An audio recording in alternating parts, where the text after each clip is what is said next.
और यूँ कहें कि महापुरुषों का जीवन के बारे में अगर बताया जाए तो जितना जीवन उन्होंने जिया है उतना ही बताने में समय लगेगा। तो इसलिए लेकिन जो मुख्य मुख्य बिंदु हैं उनको प्रकाश डाला। इससे पहले कि हम अपनी बात को प्रारंभ करें, भारत के राष्ट्रपिता महात्मा गांधी के चरणों में श्रद्धा का सुमन अर्पित करते हुए, भारत के जो द्वितीय प्रधानमंत्री आदरणीय लाल बहादुर शास्त्री जी के चरणों में श्रद्धा का सुमन अर्पित करते हुए, आप सभी चूँकि बहुमूल्य समय निकालकर आज संडे होने के बावजूद आपने जो समय दिया गांधी जयंती के इस शुभ अवसर पर, इसके लिए आप सभी का तहे दिल से धन्यवाद ज्ञापित करते हुए, आदरणीय सरोज जी के बात में ही थोड़ा सा हम जोड़ना चाहेंगे। जिस समय भारत में अकाल पड़ा था और उस समय आप भारत के दूसरे प्रधानमंत्री थे और वास्तव में सबसे ज़्यादा अगर विषम परिस्थितियां भारत के समक्ष आईं तो आपके कार्यकाल के समय ही है। एक तो भारत में अकाल पड़ा, दूसरा उस समय हमारा देश जो है आज तो आत्मनिर्भर है। गेहूं, चावल, मतलब खाद्यान्न के मामले में हमारा देश आत्मनिर्भर है। दूध के मामले में हमारा देश नंबर 1 पे है पूरे विश्व में, आप लोग सामान्य ज्ञान में भी पढ़ते हैं। लेकिन 1966 में जिस समय हमारा देश क्योंकि आत्मनिर्भर नहीं था खाद्यान्न के मामले में, खाद्यान्न दूसरे देशों से मंगाया जाता था, विशेषकर अमेरिका से। तो अमेरिका से जो डिमांड किया गया है कि हमें हमारे यहाँ आप गेहूँ भेजिए, तो उसने एक शर्त रख दी। शर्त ये रख दी कि आप पहले पाकिस्तान के साथ जो युद्ध चल रहा है उसको रोक दीजिए। युद्ध रोकने का मतलब है पाकिस्तान काफ़ी अंदर तक घुस आया था हमारे भारत की सीमा के अंदर। युद्ध रोकने का मतलब यथास्थिति, जब जैसे मान लीजिए हमारे घर में कोई घुस आया और कोई कह दे कि यथास्थिति बनाए रखो, तो यथास्थिति का मतलब है कि जो घुस आया हमारे घर के अंदर वो अब घुसा रहेगा घर के अंदर। तो उन्होंने कहा ये हमारे भारत के गौरव के खिलाफ है और इसलिए हम युद्ध नहीं रोक सकते हैं। युद्ध जब तक हमारी सीमाएं खाली नहीं हो जाएंगी, भारत देश खाली नहीं हो जाएगा पाकिस्तान, तब तक नहीं रोका जाएगा। तो ये शर्त उन्होंने रख दी और इसके आगे वो कभी झुके नहीं। लेकिन उसके बाद क्या हुआ, आपने सबसे पहले जो आपने अभी जिक्र किया उपवास रखा, तो सबसे पहले लाल बहादुर शास्त्री जी ने अपने परिवार के साथ, अपने बच्चों के साथ स्वयं एक दिन का उपवास रखा और उन्होंने देखा कि इससे कोई बड़ी समस्या तो नहीं क्रिएट हो रही। पता लगे हम आदेश जारी कर दें पूरे देश में उपवास रखने का और पूरा देश जो है समस्याग्रस्त हो जाए, तो उन्होंने पहले सबसे पहले एग्जाम्पल दिया स्वयं से। और जब कभी आप चाहते हैं कि दूसरा कोई अच्छा काम करे, ऐसा काम करे, तो पहले स्वयं आपको करना चाहिए। ये ज्वलंत उदाहरण आपने, अच्छा उदाहरण हम सभी के समक्ष प्रस्तुत किया, उस समय आम जनमानस के समक्ष प्रस्तुत किया। तो जब स्वयं उपवास में रहे उसके बाद उन्होंने आदेश जारी किया। आदेश क्या, बल्कि एक यूँ कहें कि सलाह के रूप में, परामर्श के रूप में, कि चूँकि हमारे देश अभी हमारा खाद्यान्न के रूप में, खाद्यान्न के मामले में हमारा देश अभी आत्मनिर्भर नहीं है, ऐसे में अगर हम सप्ताह में एक दिन का उपवास रखेंगे तो उससे मुझे लगता है बहुत कई टन जो है वो खाद्यान्न की बचत होगी पूरे देश के अंदर।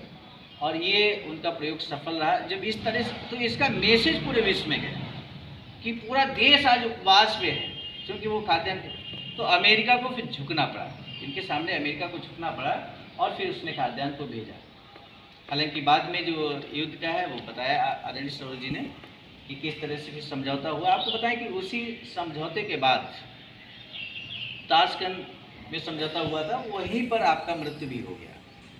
मतलब संदेहास्पद स्थिति में आज भी उसका पता नहीं चल पाया किस वजह से क्या हुआ। जो भी रहा हो, हार्ट अटैक पड़ा हो या जो भी है, हो सकता है कुछ ऐसा समझौता में ऐसा कोई पॉइंट हो, क्योंकि ये भारत को, मतलब भारत के जवानों और किसानों को बहुत चाहते थे।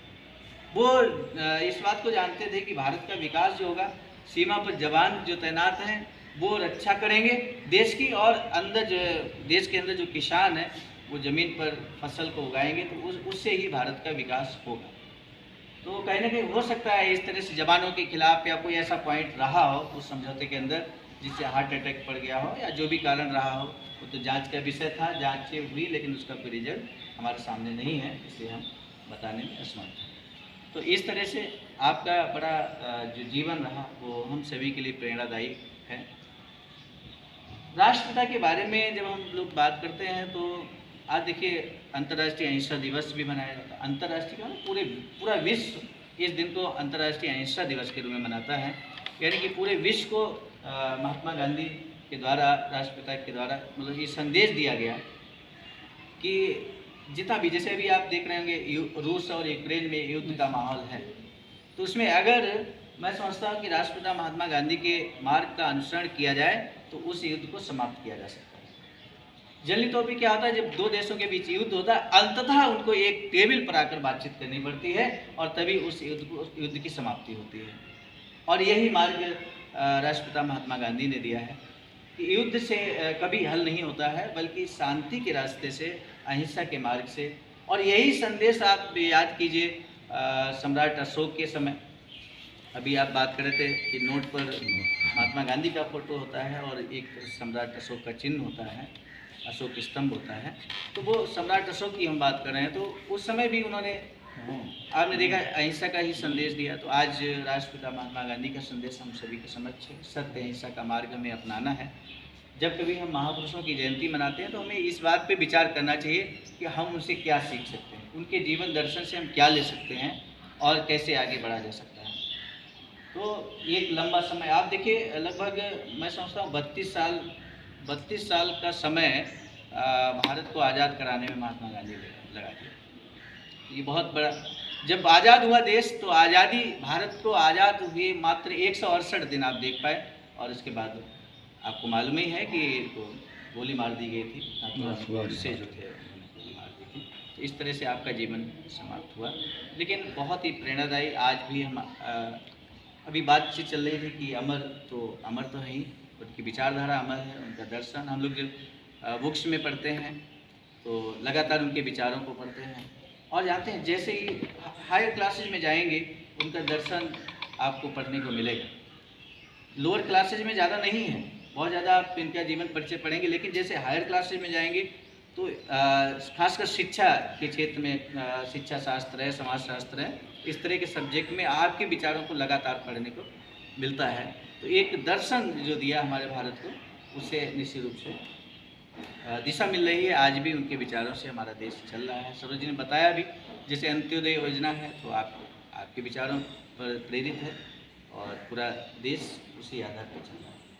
तो आज की गांधी जयंती और शास्त्री जयंती के उपलक्ष्य में आप सभी लोग एकत्र हुए, समय दिया, बहुमूल्य समय निकाल कर आए, छुट्टी का दिन होते हुए भी। तो आप सभी का बहुत बहुत धन्यवाद विद्यालय की ओर से करते हुए मैं अपनी बात को यहीं पर विराम देता हूँ।